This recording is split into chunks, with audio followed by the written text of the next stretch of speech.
बदलने लगे हैं लोग, मुखौटा चेहरे पे शुमार है, सियासी बाजार में लोगों के भाव बेशुमार हैं। नमस्कार, भोरे भोर के एक और एपिसोड में आपका बहुत बहुत अभिनंदन करते हैं। आपको हमने बताया था कि किस तरह से नीतीश कुमार रणनीति बनाते हैं, नीति बनाते हैं और सोशल इंजीनियरिंग का ऐसा ताना बाना बुनते हैं कि उसमें वो सबसे ज़्यादा निखर करके सामने आते हैं। एक बार फिर से नीतीश कुमार, जितना भी आप इन 2 महीना के अंदर में उनके मुख्यमंत्री एक बार फिर से बनने के बाद बातें कर रहे थे, उन बातों को किनारा करते हुए एक बार फिर से शहंशाह बनने की ओर अग्रसर हो गए हैं। हम क्यों ये बातें कह रहे हैं, इसके पीछे कई तरह की बातें हैं।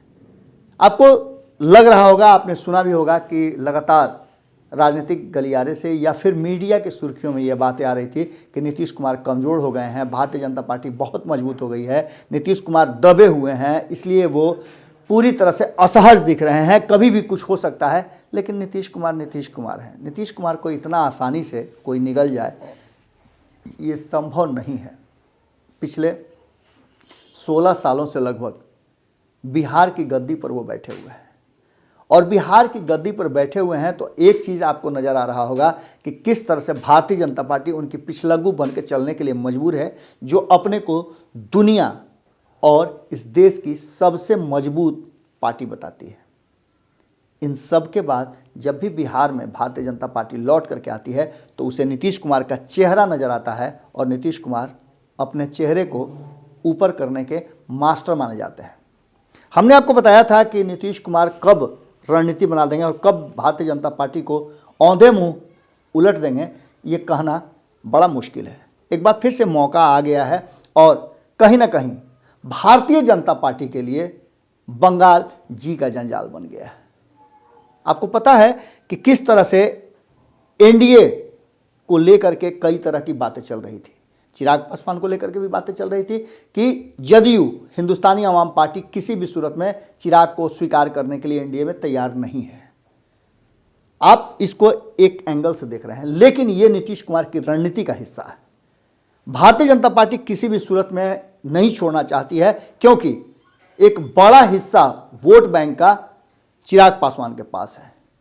ये 6 से 7% का जो वोट बैंक है वो भारतीय जनता पार्टी को बंगाल सहित बिहार में भी बहुत अच्छा प्रदर्शन करा सकता है। बिहार में जिस तरह से आपने देखा कि नीतीश कुमार की सीटें घटी और भारतीय जनता पार्टी की बढ़ी, इसमें कहा जा रहा है कि चिराग पासवान की भूमिका अहम रही है और इसी भूमिका को लेकर के नीतीश कुमार ने पहले ही भारतीय जनता पार्टी के मंसूबे को भांप लिया था और चुनाव और घोषणा के पहले, एनडीए में सीट शेयरिंग की घोषणा से पहले, ठीक पहले उन्होंने भारतीय जनता पार्टी को मजबूर किया था कि वो मीडिया में जाकर के घोषणा करे बिहार की जनता के सामने कि हर परिस्थिति में नीतीश कुमार को ही मुख्यमंत्री बनाएंगे। और मजबूरन भारतीय जनता पार्टी को ये फैसला करना पड़ा, मीडिया के सामने आना पड़ा और उसने घोषणा किया भी। इन सब के बाद अब बंगाल को लेकर के चर्चाएं चल रही थी कि बंगाल में चुनाव होने के बाद नीतीश कुमार की स्थिति बद से बदतर कर देगी भारतीय जनता पार्टी। ये बातें नीतीश कुमार से कैसे छुपी रह सकती हैं? जो आम चर्चाएं हो रही हैं, मीडिया में चल रहा है, राजनीतिक गलियारे में चल रहा है, इन सब बातों को लेकर के नीतीश कुमार इतना आसानी से थोड़े छोड़ने वाले हैं। और नीतीश कुमार सूद समेत चीज़ों को वापस लेते हैं। भले ही कोई कह दे कि हम व्यापारी हैं, हम ऐसे राज्य से आते हैं कि हम व्यापार करना जानते हैं, हम चीज़ों को बेचना जानते हैं, लेकिन नीतीश कुमार उससे भी बड़े सोशल इंजीनियरिंग के मास्टर हैं और बेहतर खरीदार भी हैं। वो अपना पैसा फूक फूक कर खर्च करते हैं, ये बातें भी सभी जानते हैं। नीतीश कुमार जो कुछ भी बिहार में कमी रह गई उसकी खाना पूर्ति और क्षतिपूर्ति के लिए भारतीय जनता पार्टी पर लगातार दबाव बना रहे हैं। और उन्होंने कहा भी है कि अगर चिराग पासवान रहते हैं तो कहीं ना कहीं भारतीय जनता पार्टी को क्षतिपूर्ति करनी पड़ेगी।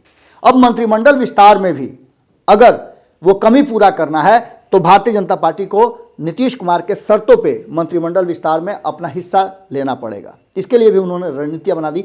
हम आपको आगे के एपिसोड में ये सारी चीज़ें एक एक परत दर परत खोलकर बताएंगे। वहीं अगर बात करें एमएलसी चुनाव की, तो एमएलसी चुनाव में भी नीतीश कुमार ने जिस तरह से एमएलसी मनोनयन की बातों को लेकर के खुद अपने हिस्से में अधिक सीटें मांगने का जो एक काम कर दिया है, जो क्षतिपूर्ति है, विधानसभा में कम सीटें आने का। और इसके पीछे कहा जा रहा है कई हारे हुए उम्मीदवारों ने नीतीश कुमार को स्पष्ट तौर पे कहा था कि भारतीय जनता पार्टी और एलजेपी ने उन्हें जानबूझकर हराया है। इसमें भारतीय जनता पार्टी की भूमिका पर सवाल खड़े किए गए हैं और यह क्षतिपूर्ति भारतीय जनता पार्टी को करनी पड़ेगी। इसके बाद आयोगों के गठन में भी नीतीश कुमार को अधिक हिस्सेदारी चाहिए। अब यह भारी पड़ने लगा है कहीं ना कहीं भारतीय जनता पार्टी पर, क्योंकि भारतीय जनता पार्टी अपना पूरा दमखम लगा चुकी है बंगाल में। और बंगाल के पहले नीतीश कुमार जी एक बार फिर से हरदी गुर्दी बोलवाने के लिए तैयार हैं। इसके लिए उन्होंने मांझी को भी, आपने देखा होगा किस तरह से मांझी एग्रेसिव होकर के नीतीश कुमार की भाषा बोल रहे हैं। अब तो उन्होंने एक और शख्स उपेंद्र कुशवाहा को भी ला दिया है और उपेंद्र कुशवाहा जहां नीतीश कुमार सॉफ्ट कॉर्नर रखे हुए हैं, वहीं जीतन राम मांझी सरकार में रह करके जम करके भारतीय जनता पार्टी को हिला डुला रहे हैं। वहीं उपेंद्र कुशवाहा भी अब बाहर रह करके नीतीश कुमार के साथी बन करके भारतीय जनता पार्टी पर दबाव बनाने लगे हैं। इन लौ कुछ समीकरण को लेकर के भारतीय जनता पार्टी कितना डैमेज कर सकती है पश्चिम बंगाल में और बिहार में, उससे पहले अगर नीतीश कुमार कोई बड़ा डिसीजन लेते हैं तो नीतीश कुमार किए धरे पर सारे भारतीय जनता पार्टी के योजनाओं और रणनीतियों पर पानी फेर देंगे। वहीं उनके पुराने शिष्य, आपको पता है कि पश्चिम बंगाल में है, ये भी बात बहुत ज़्यादा महत्व करती है। अब आप ये पूरी तरह से समझ गए होंगे कि नीतीश जी कितने दूर और कितने पास हैं अपनी शर्तों को मनवाने के। इस पूरी रणनीति में कहीं ना कहीं एक बात तो नई लग रही है और बिल्कुल इस नई बात का आप समझ रहे होंगे कि सामंजस्य बिठाने के पीछे नीतीश कुमार की कौन सी रणनीति काम कर रही है। उपेंद्र कुशवाहा को एक लंबे समय के बाद फिर अपने खेमे में लाना, रात के अंधेरे में उनसे बात करना, बात करने के बाद उनको बंगाल पर फोकस कराना और बंगाल के तरफ शिफ्ट कर जाना, बिहार में उनको ला करके और उनके हिस्सेदारी को एनडीए के तरफ से खींचना, बीजेपी के तरफ से अपने पाले में लाना, ये सब रणनीति का हिस्सा है किसी न किसी रूप में। जिस तरह से आपने देखा होगा चिराग पासवान चिल्लाते रह गए कि हमने मात्र 25 सीटें मांगी थी, लेकिन जिद से नीतीश कुमार के एनडीए पूरी तरह से बिखर गया और हमें बाहर जाना पड़ा। हम नहीं चाहते थे कि एनडीए से बाहर जाएं और कहीं ना कहीं भारतीय जनता पार्टी मजबूर होकर के एक शब्द नहीं बोल पाई। एक तरफ जहां नीतीश कुमार भारतीय जनता पार्टी पर दबाव बनाते हैं कि वो चिराग पासवान पर दबिश नहीं बना पाई, दबाव नहीं बना पाई, वहीं दूसरी तरफ चिराग पासवान का आरोप है कि नीतीश कुमार ने एनडीए में एलजेपी को नहीं रहने दिया। हमारी बहुत बड़ी डिमांड नहीं थी, लेकिन हम क्या 5 और 10 सीटों पर गुजारा कर सकते थे? नई बनी हुई पार्टी को 11 सीट जब भारतीय जनता पार्टी दे सकती है तो फिर नीतीश कुमार हमें 25 सीट क्यों नहीं दे सकते थे? लेकिन खैर, इन सब बातों का अब समय बीत चुका है।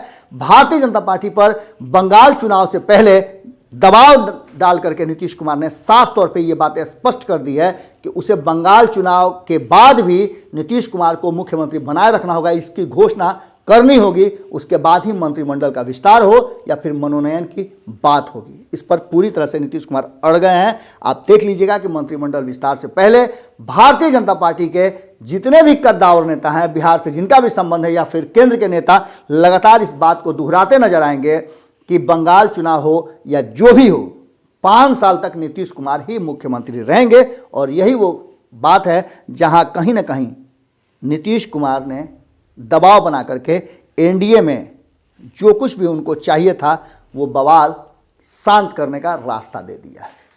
नीतीश कुमार की इस रणनीति ने निश्चित रूप से एनडीए में बड़ा बवाल कर दिया है और इस बवाल को लेकर के कहीं ना कहीं अब भारतीय जनता पार्टी एक बार फिर से बैकफुट पर है। और आपको हमने बताया ही था इससे पहले वाली खबर में, भारत लाइव ने आपको लगातार बताया है कि भारतीय जनता पार्टी के नेताओं के जो दिल्ली से लौट करके आए उनके कंधे झुके हुए हैं। इसका मतलब है कि एक बार फिर से नीतीश कुमार का प्रभाव भारतीय जनता पार्टी पर भारी पड़ने वाला है।